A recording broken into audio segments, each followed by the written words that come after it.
How's it going, guys? It's been a while since I've posted a car video. I used to have it in a different channel, but that channel went to a whole different direction that I never expected it to go to. So here we are in this channel. I originally was going to work on a 2001 Acura Integra, so I'm going to give that a shot, but that's for a whole different video because today we're going to work on a 81 Ford F100. So this vehicle was my dad's. He completely rebuilt it as well. He got it from salvage yard, new engine, got a new short bed. He completely rebuilt it himself and had it repainted, but since then it's been sitting. So I was like, you know what, I'll take it in. I do have a few pieces for it, not much. I do have a 351 Windsor right here with Edelbrock heads, carbs, all that. It is on an RV cam. It is tuned and everything. So that's what originally is going to go into the Ford F-150. But I noticed when I ripped out the dash, the wiring is chewed up. It pretty much sat in the backyard of a farm and the mice got to it. So I did order brand new wiring for it.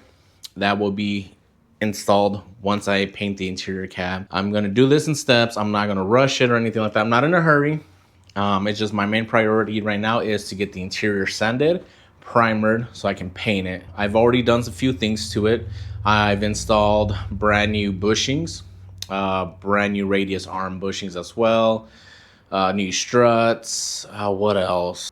Drop shackles in the rear. I fixed the tailgate. There's a few things I've already done to it. I do need to order a new fuel tank, new fuel lines. I'll probably do all and fittings as far as fuel. So I don't know if I'm gonna get that up and running and then swap the engine, or I might just swap out for the 351 from the get-go. But we'll see. But for right now, I just want to get started on sanding because I've been putting it off for a few days now. When I started this project, the interior was already stripped down. The seats, carpet, and most of the interior pieces had been removed already. That saved me quite a bit of time, but there were still a few components that had to come out before I could really start sanding. I also removed a lot of the smaller brackets and miscellaneous parts that were still bolted to the cab.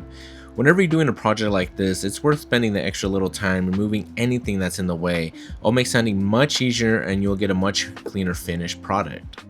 As you can see here, there was still a lot of wiring still bracketed to the floor. There was also a lot of bolts still attached to the floor as well. You would really want to get all this out the way. It'll make sanding a lot easier, and then you really want to get underneath those bolts to make sure you clean any of the rust if there are any. I also proceeded to remove the dome light. I do plan on replacing this with some sort of like LED bar or little LED strips. Let me know in the comments below if I should do that or if I should figure out how to repurpose the factory dome light, possibly add like an LED light bulb to it. At this point, I began to remove the HVAC box that sits outside on the engine bay. This is where the heater core and the blower motor and all that's located. I did fight me a little bit. That bolt was broken out inside of the box itself, so I had to kind of figure out a way to get it off. Yep, the grinder had to be busted out because nothing else was cutting it.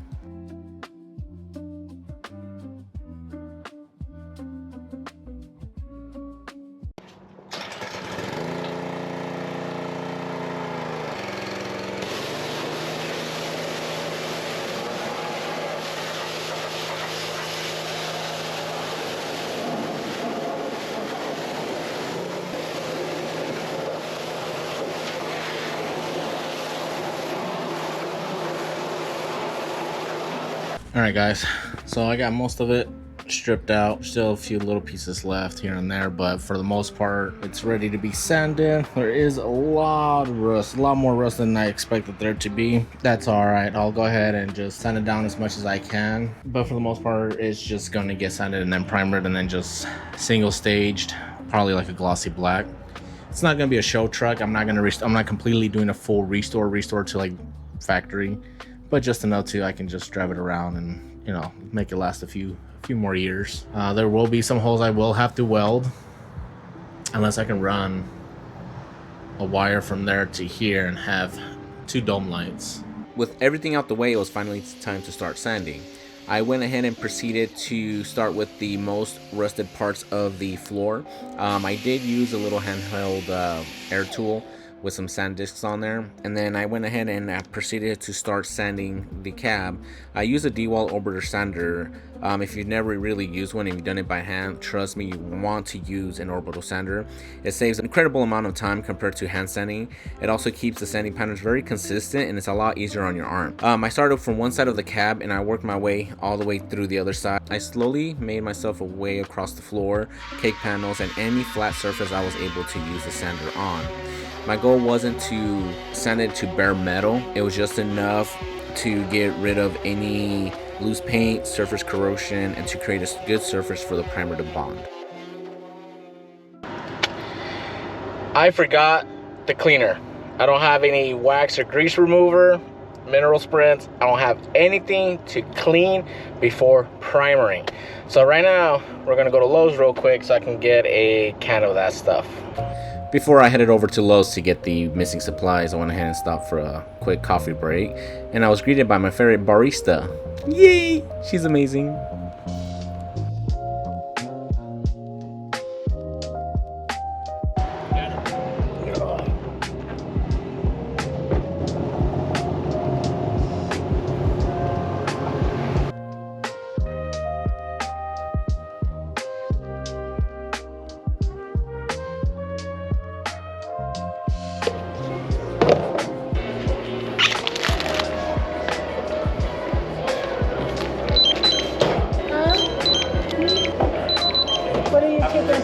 See you tomorrow. Just recording. It's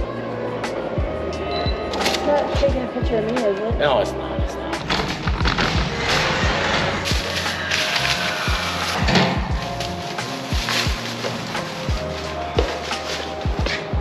As I gathered some materials I was going to need to continue the project, I decided to take a little lunch break.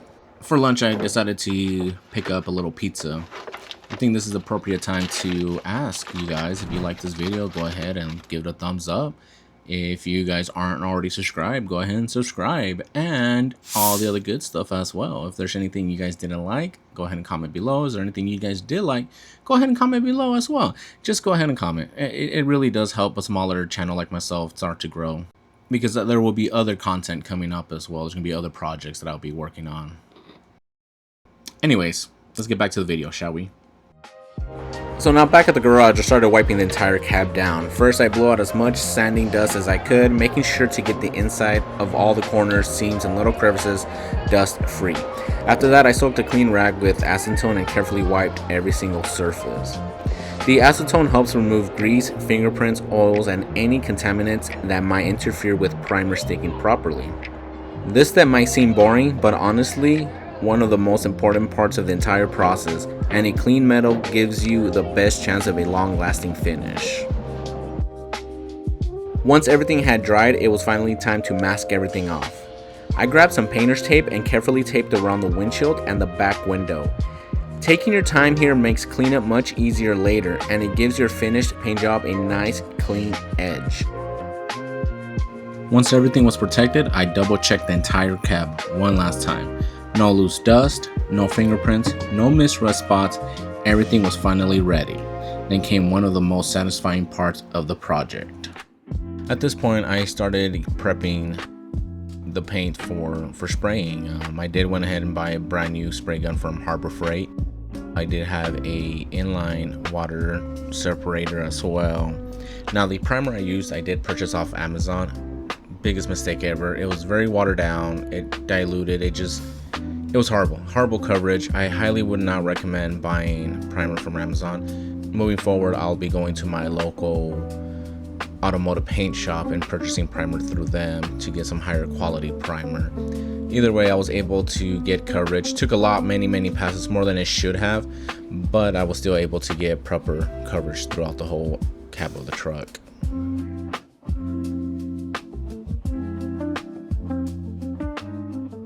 So there you guys have it. That is painting the interior of the Ford. I didn't record an outro. I was tired. That was it. There's no excuse. Next video is going to be a fun one because I recorded a whole segment of sanding and prepping the exterior to weld up and do some body work. And guess what? I lost all that footage.